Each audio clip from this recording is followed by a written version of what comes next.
I was 19 that summer, freshly heartbroken, legally troubled, and emotionally drained. The kind of broken that doesn't really heal, just reshapes into something quieter. My girlfriend had left a hole in my chest, and the probation officer wasn't helping, so when Mason, my wealthy high school friend, invited me up to his family's lakehouse, I said yes without thinking. I needed to disappear for a while. He had the kind of place that let you do that. No neighbors, no cell reception, no real roads past a certain point.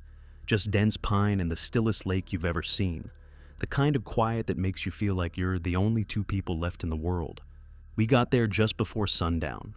The house stood tall and empty, like a memory someone built with their hands. Floor-to-ceiling windows, a wraparound porch, kayaks tied loosely to the dock. We cracked open a couple of beers. Underage, yeah, but we weren't thinking straight.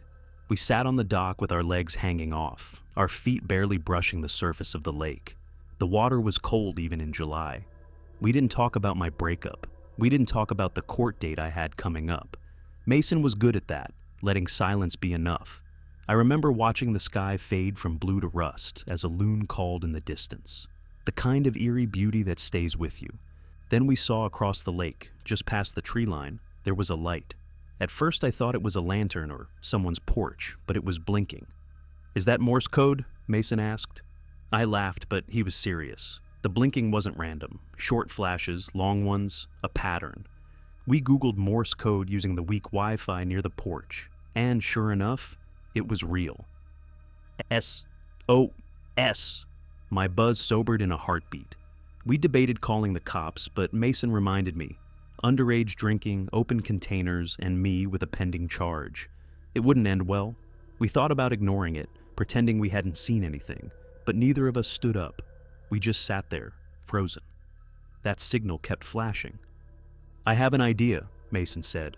A bad idea, I'd later realize. 10 minutes later, we were pushing off from the dock in a tandem kayak with nothing but a flashlight, a couple of switchblades from Mason's dad's collection, and our warped sense of courage. It took longer than we thought to cross the lake. The water grew darker with every paddle stroke, and the light never stopped blinking.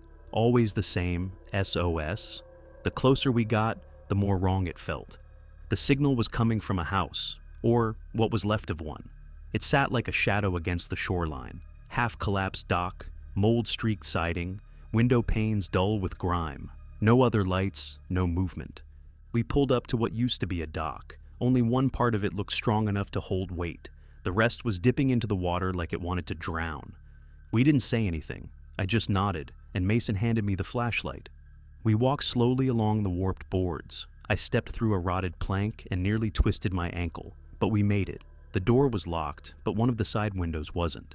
Mason pried it open. We climbed in like a couple of idiots too proud to admit we were scared.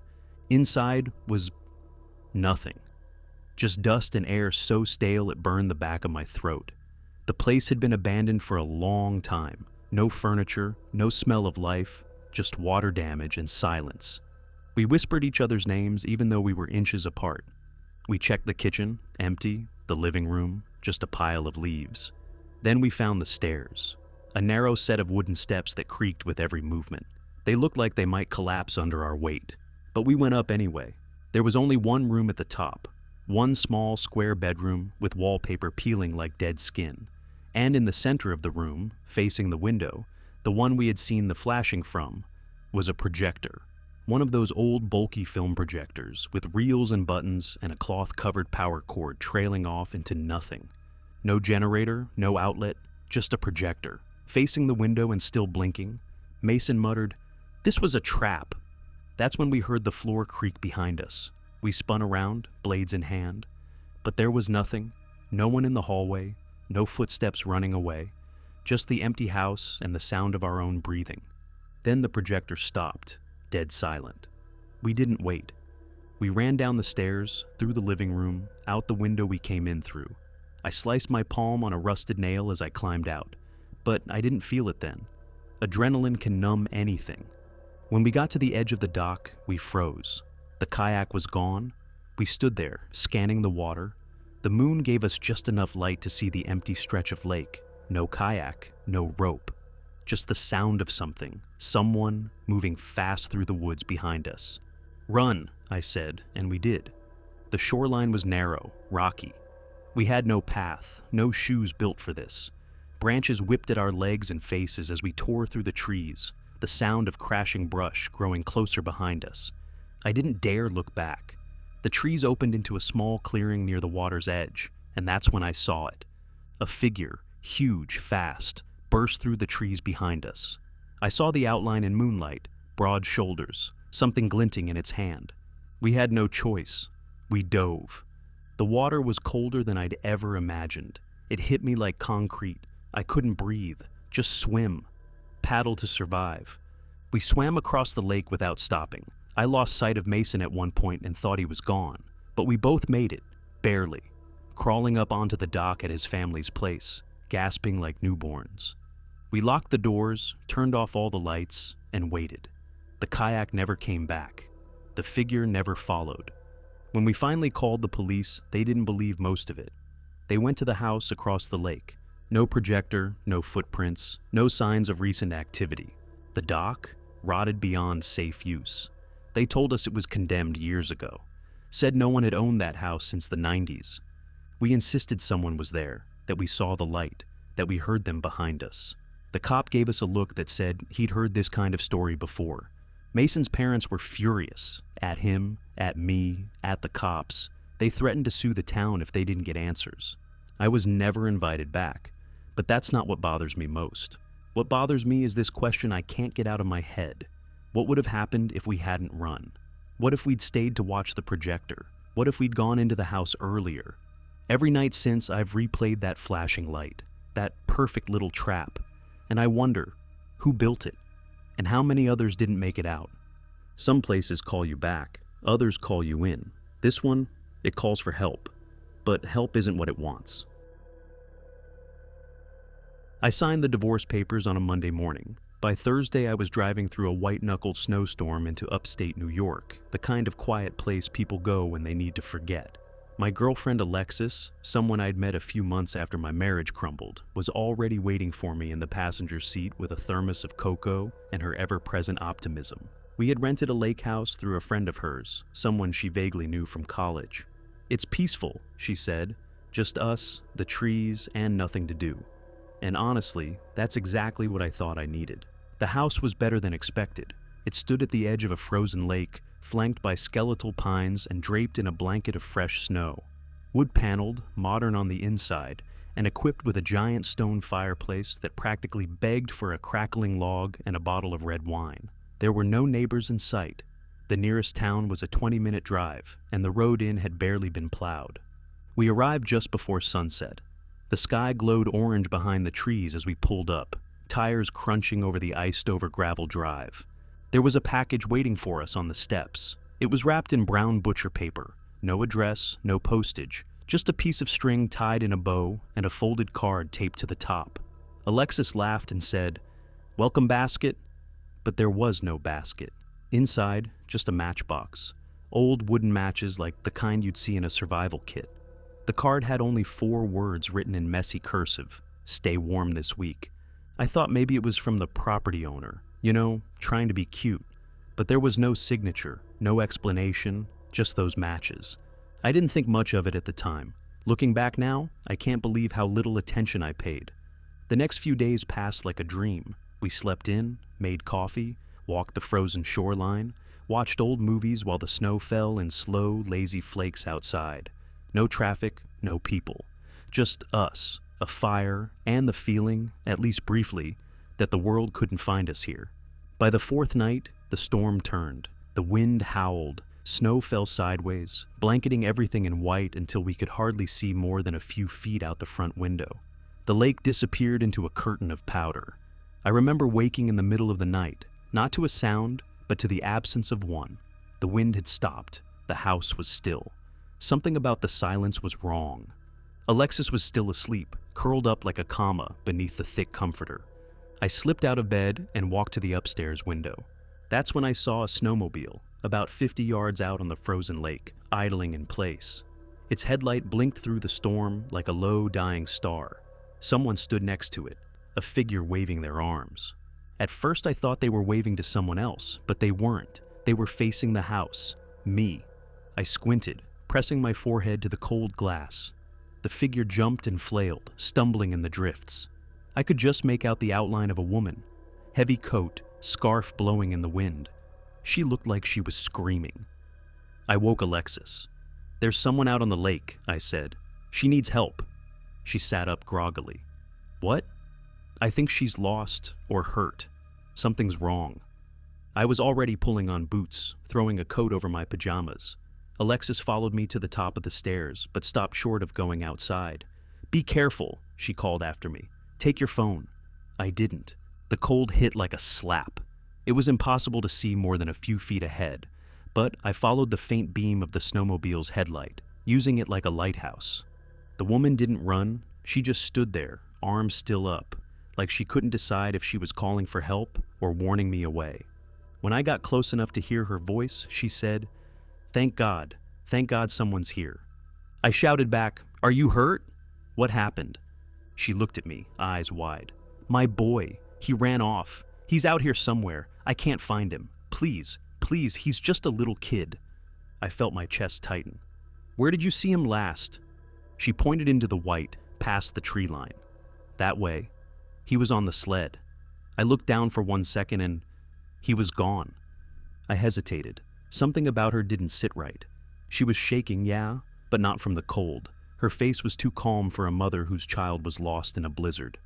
"I'll call for help," I said, reaching into my coat for the phone I didn't bring. And that's when she smiled. "Still got those matches?" I froze. Her words dropped into my stomach like a stone. Before I could respond, she reached into her coat and pulled out a gun. "I'm really sorry," she said. "You seemed like a nice guy." I raised my hands slowly. "Take whatever you want." "I will." Her voice was low. "Phone, wallet, keys, toss them." I gave her everything. There was no choice. The snow around us swirled like smoke. My breath caught in my throat. She backed toward the snowmobile. "Don't follow me." She climbed on, started the engine, and vanished into the white like a ghost, retreating into a dream. I stood there until the sound of the motor disappeared entirely. When I got back to the house, Alexis was panicking. I told her everything. What the woman said, how she had our information, how this had been planned. She called the police from the landline, and they showed up 2 hours later. 4 men in parkas with thick accents and skepticism in their eyes.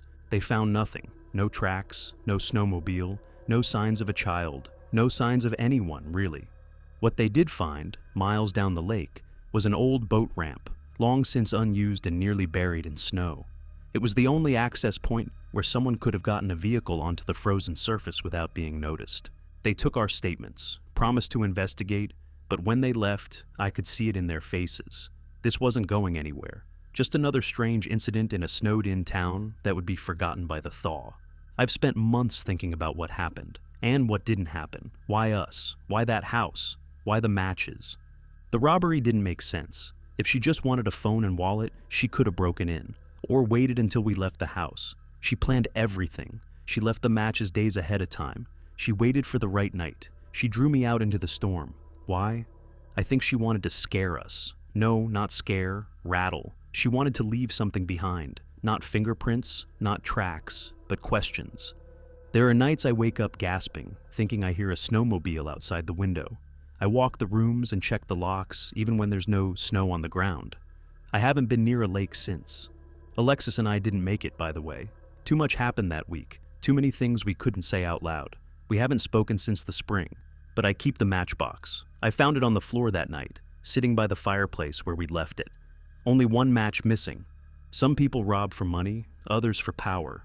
But the worst kind rob you of your peace and vanish like they were never there at all. When I think of the lakehouse, I don't think of the lake anymore. I think of the attic. That dusty, pine-scented room under the eaves where my sister and I used to spend hours as kids, building pillow forts, whispering secrets, drawing with broken crayons on yellowed sketch pads. It always smelled like old wood and sun-warmed insulation. Back then, it felt like our secret castle.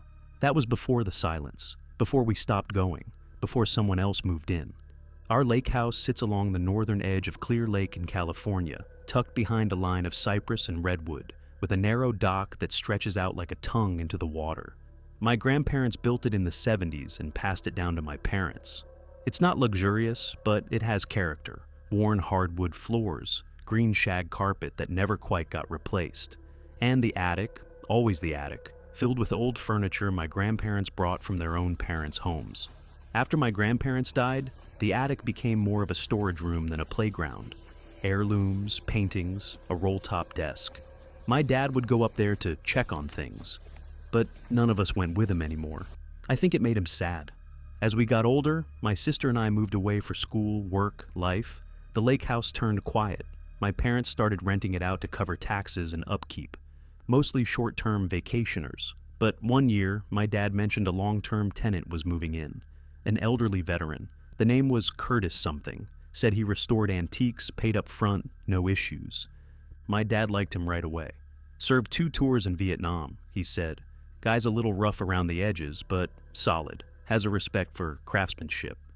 But my mom was more reserved, said there was something off about the way Curtis looked at her, said his smile never touched his eyes. My sister and I didn't meet him until much later, and when we did, it was awkward. Curtis was tall, with bony shoulders and silver hair that stuck out from under his faded army cap. His voice was raspy, like gravel under tires. He spoke in short, clipped sentences. "Good to meet you. The house is in good shape. The basement flooded once. I fixed it." I remember noticing his hands, darkened with oil and age, but trembling when he held his coffee mug. We were polite, thanked him for looking after the place, but I didn't like the way he stood too close, or the way he kept glancing toward the lake, even while we were talking.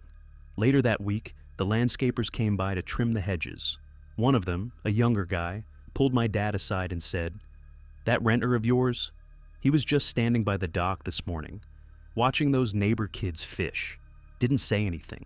My mom was furious. My sister looked sick, but my dad shrugged it off. "He's old, lonely probably. He hasn't done anything." Still, when Curtis's 1-year lease ended, my dad came up with some excuse about remodeling and didn't offer to renew. That should have been the end of it, but some things don't end when they should. A year passed, life got busy. The house sat empty again, save for the occasional Airbnb guest. We didn't talk much about Curtis anymore.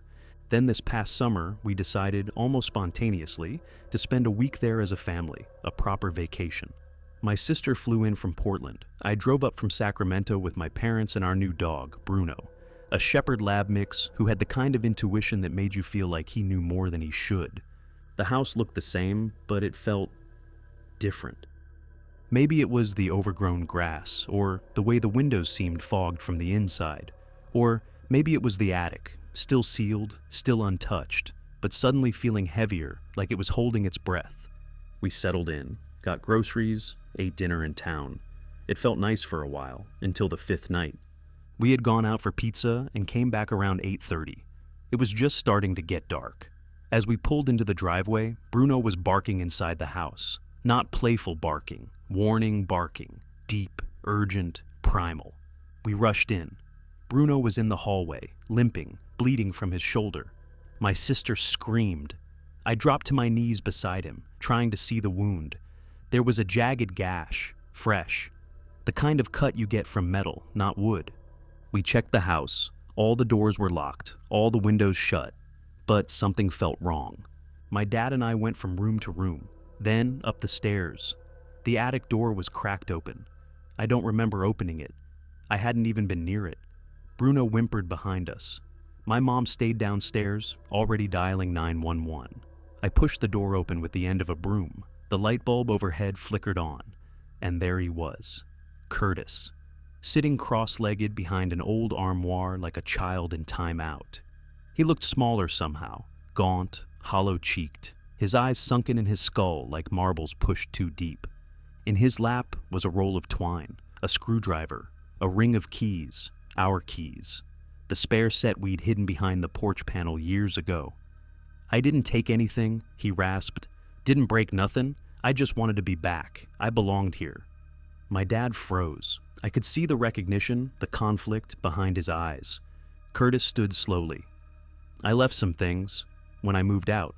Didn't mean to, just came back for those. I didn't hurt the dog. He startled me, that's all." The police arrived 20 minutes later. By then, my mother had barricaded herself in the kitchen with Bruno and a knife. They took Curtis away without a fight, didn't even cuff him, just walked him out into the headlights, his army cap in his hands, looking like he was waiting for a bus. But that wasn't the worst part. The worst part was my dad. When the officers asked if he wanted to press charges, my dad hesitated. "He's a veteran," he said. "He didn't mean harm. He's just confused." "Dad," my sister said, shaking. "He cut our dog. He was hiding in our attic." But my dad just rubbed his temples and muttered. He kept the place in good shape, even fixed the pipes when he didn't have to. In the end, we didn't press charges. Curtis was taken to a local psychiatric facility for evaluation. We were told he'd likely be transferred to a long-term care home. We left the lake house the next morning. The drive was quiet. Bruno slept in my lap the whole way back, his stitches fresh and his eyes restless. We haven't gone back. Not for holidays, not for summer, not even to clean out the attic. I've asked my dad why, how. He could feel anything but horror about what happened. He always says the same thing. Curtis was broken, not evil. But that doesn't explain how he got in. It doesn't explain how he knew where the spare key was, years after we hid it. It doesn't explain the tiny bedroll we found under the eaves, or the half-eaten cans of beans, or the candle stubs melted into little wax pools around the floor. It doesn't explain the journal we found in the roll-top desk, pages and pages of frantic scrawled handwriting about the children upstairs and the boy with the glowing eyes. We never had a boy upstairs, just my sister and I. And that attic isn't warm? It never was. Some places remember you even after you leave, and some people never leave at all.